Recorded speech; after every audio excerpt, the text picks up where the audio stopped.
সরকার এখন কোনো প্রকার বিশৃঙ্খলা আর কোনোভাবেই বরদাস্ত করবে না এবং সেটার ব্যাপারে কঠোরভাবে ব্যবস্থা নেওয়া হবে। নতুন বাংলাদেশ অনেক রক্তের বিনিময়ে আমরা অর্জন করেছি, তাকে সমুন্নত রাখা এবং সামনের দিকে এগিয়ে নেওয়ার জন্য আপনারা স্ব কর্মস্থলে ফিরে যাবেন। আগামীকাল থেকে প্রত্যেকটা কারখানা যাতে চলমান থাকে, প্রত্যেকটা কারখানার কার্যক্রম চলমান থাকে, আমাদের ইন্ডাস্ট্রি যাতে বাঁচে, আমাদের শিল্প যাতে হাতছাড়া না হয়, সেজন্য শ্রমিক, মালিক, সরকার সবাই ঐক্যবদ্ধভাবে আমরা কাজ করব এবং শ্রমিকদের প্রতি আহ্বান থাকবে আপনারা কর্মস্থলে ফিরে যাবেন। আলটিমেটলি যদি শিল্প না বাঁচে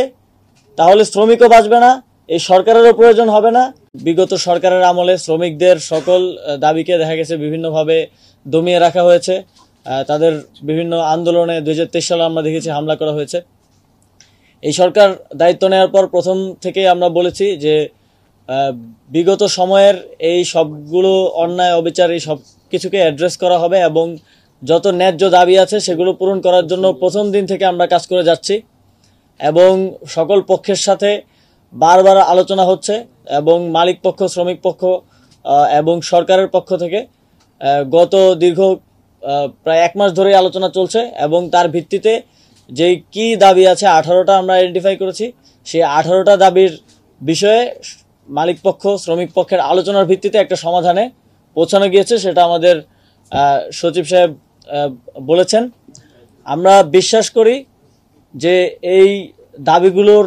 সমাধানের দিকে আমরা আগাবো, যেগুলো শর্ট টার্ম সলিউশন সম্ভব সেগুলো সলিউশন ইমিডিয়েটলি করে দেওয়া হয়েছে আজকে, এবং যেগুলো আসলে ত্রিপক্ষীয় বৈঠকের মাধ্যমে সমাধান হবে সেগুলোর বিষয়ে শ্রমিক নেতৃবৃন্দের সাথে আমাদের আলোচনা চলমান থাকবে। শ্রমিক নেতৃবৃন্দ এই আহ্বান জানিয়েছেন এবং আমরাও সরকারের পক্ষ থেকে এই আহ্বান জানাতে চাই যে আপনাদের ন্যায্য দাবিগুলো মেনে নেওয়া হয়েছে এবং যেই দাবিগুলো সময় সাপেক্ষে আলোচনার ভিত্তিতে আপনাদের শ্রমিক নেতৃবৃন্দের সাথে মেনে নেওয়া যায় সেগুলো আমরা মেনে নেব খুব দ্রুতই। আপনাদের প্রতি আহ্বান থাকবে দেশের শিল্পকে বাঁচানোর জন্য, দেশের সার্বিক আইনশৃঙ্খলা পরিস্থিতির উন্নয়নের জন্য এবং যেই নতুন বাংলাদেশ অনেক রক্তের বিনিময়ে আমরা অর্জন করেছি তাকে সমুন্নত রাখা এবং সামনের দিকে এগিয়ে নেওয়ার জন্য আপনারা স্ব কর্মস্থলে ফিরে যাবেন। আগামীকাল থেকে প্রত্যেকটা